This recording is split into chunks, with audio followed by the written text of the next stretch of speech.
عرض سلام و درود خدمت همه دوستان، آشنایان، هموطنان عزیزم. در شهر مونیخ هستم، در خدمت آذربیبی قشقایی، نوه مرحوم صولت‌الدوله. با خبر شدم که جناب آقای دکتر اکبر اعتماد به رحمت خدا رفتن و چون آذربیبی خودشون و همسرشون از سالهای قبل با این دکتر عزیز آشنایی داشتن، ازشون خواهش کردم که اطلاعاتی در مورد ایشون دارن بیان کنن تا همه بشنوند و این مرد بزرگ رو همه بشناسن. ممنون میشم آذربیبی. من خوشحال میشم که راجع به آقای دکتر اعتماد صحبت کنم، چون به نظر من از آدم‌های بی‌نظیری بود که من در زندگیم آشنا شدم و از زمانی آشنایی ما بیشتر شد که ایشون از شوهر من خواهش کرد که با ایشون همکاری کنن. شوهرم بهمن حکمت و هنوز در دفتر نخست وزیری بودن که با هم نشستن و اساسنامه سازمان انرژی اتمی رو نوشتن و شروع کردن به استخدام کردن و ساختمان‌هایی رو گرفتن و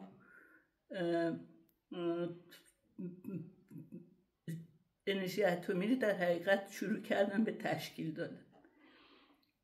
آقای اعتماد به نهایت آدم درویش و به نهایت آدم متکی به خودش بود. من کمتر دیده بودم، نه تملق میگفت و خیلی فرق داشت با رجال اون زمان که کسی میزش براش اونقدر مهم بود و جاه و جلال ادارش یا ماشینش. یا آقای اعتماد تمام وقت با یه پیکان حرکت میکرد و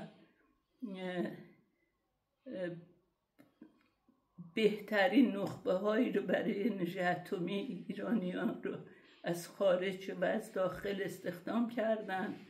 مثلا مثل آقای احمد ستون زنیان که معاون در امور نیروگاه های بوشهر بودن که خودشون برای خودشون یادم خیلی برجسته‌ای بودن و هستن و ایشون شروع کردن برای خرید نیروگاه ها و اینو منم از دور در ارتباط بودم. چیزی که میدونستم این بود که آقای اعتماد با آلمان ها که معامله داشتن میکردن با اونها یک افیدویت امضا کرده بود که در زمانی که حتی شاه میگفت در سخنرانیش گفت پورسانتاژ آزاده، آقای اعتماد به اونها افیدویت امضا کرد که پورسانتاژ گرفته نشه و تخفیف داده باشه در قیمت این خریدها. به هر حال با یک ذوق و با خلوص نیت به کار خودشون ادامه میدادن و تمام گروهشون خیلی آدمای پاک و خیلی آدمای پرکار و تا اینکه رسید به زمان انقلاب.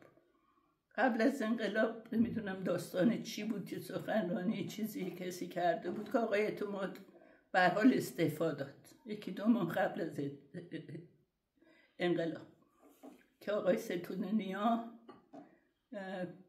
جانشین ایشون شدن و متاسفانه بعد از انقلاب هم سالها در زندان بودن مثل نخبه های دیگه ای ما. چیزهایی که من در خارج در جریان آقای دکتر اعتماد بودم، یه زندگی بی نهایت ساده در کمال بیپولی و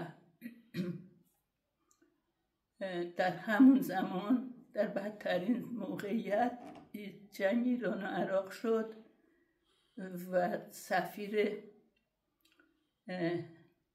عراق سعی کرد با آقای دکتر اعتماد تماس بگیره. یادم نیست الان در کجا، ولی چیزی که میدونم آقای دکتر اعتماد با ایشون دست نداد و گفت ما در حال جنگ هستیم و من با مملکتی که با مملکتم در حال جنگ هست دست نمیدم. و صدام حسین از ایشون خواسته بود که رئیس سازمان انرژی اتمی عراق بشه، مسلما قبول نکردن ایشون. دولت فرانسه هم از ایشون دعوت به کار کردن که ایشون گفتن من بعد از مملکت خودم با دولت دیگه یا برای مملکت دیگه کار نخواهم کرد.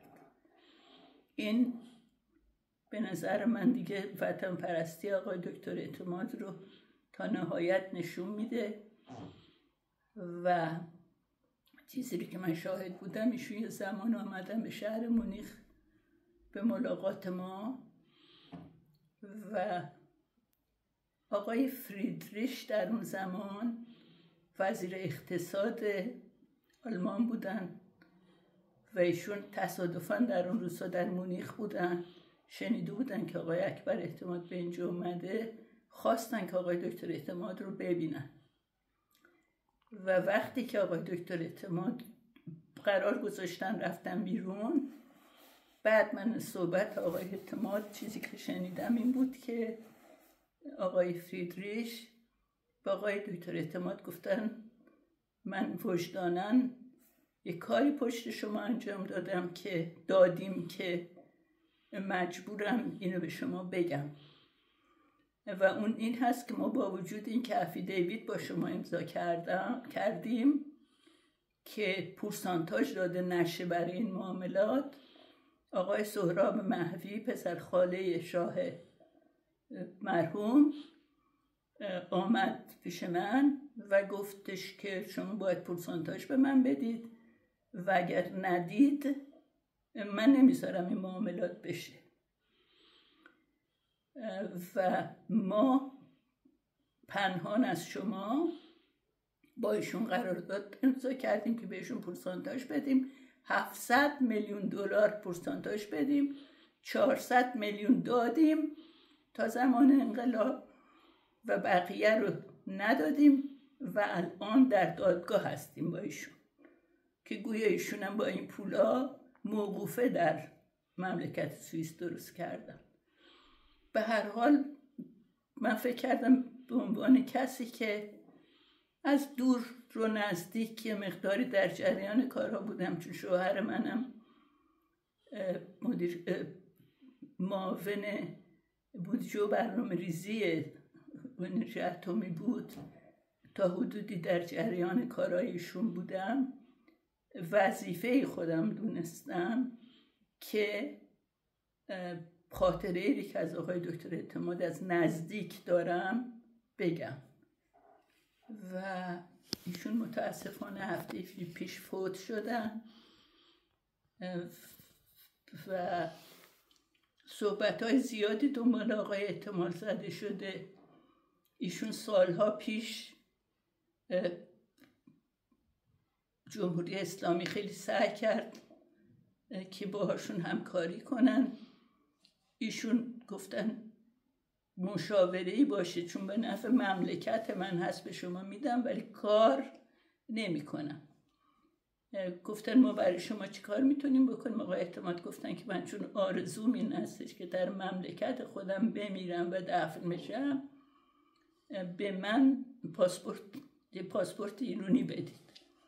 و از اون سال آقای اعتماد میرفتن به ایران و میرفتن به همدان و تهران و من هر وقت از ایشون سوال میکردم که شما آخه میرید ایران چه کار میکنید؟ میگفتن که من خیلی لذت میبرم که این جوانها و دانشجوهای ایرانی که نسلهای خیلی بعد از ما هستن آدرس من پیدا میکنن و میان و با من صحبت میکنن و من کیف میکنم که اینا چقدر مغزشون بازه، چقدر فهمیدن و بارها به من گفتن من اصلا خجالت میکشم که ماهای ادعامون چی بوده در اون زمان. باید ببینی که این بچه ها طرز فکرشون چی هست اصلا و من از این لذت میبرم، فقط میرم که اینا رو ببینم. من نه چیزی از کسی میخوام و نه دیگه تو این سنم احتیاجی دارم همین زندگی رو دارم ادامه میدم. آقای اعتماد مرتب چون شوهرم مریض بود 1 سال نیمی یه باری سری می اومدن و روزهایی رو با ما میگذروندن. این خاطراتی است که من از ایشون دارم. وظیفه خودم میدونم که این صحبت کرده باشم.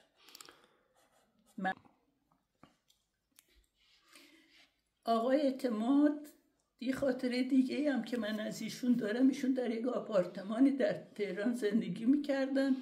گویا آقای هویدا به شاه، به مرحوم گفته بوده که آقای اعتماد خونه ندارن و شاه دستور داده بود که برای آقای اعتماد خونه از طرف دولت خریداری بشه. ایشون هیچ وقت قبول نکرد این موضوع رو. خانم اعتماد بی ارثیه از پدرشون در خوزستان گیرشون آمده بود که فروخته بودن، یه خونه یه زمینی تونستن در تهران یه 500 متر زمین بخرن و از بانک قرض کنن و قسط اونو بپردازن. و 2 سال قبل از انقلاب این خونه تموم شد و اینا رفتن از ایران و تا سالها برادر آقای اعتماد قسط بانک رو میپرداخت که دیگه وقت آقای اعتماد گفت ول کن و خود آقای اعتماد واقعا در بدترین وضع و یه صحبتی که وقتی تعریفی که برای من کردن این بود، عبایی هم نداشت، خجالتی هم نداشت.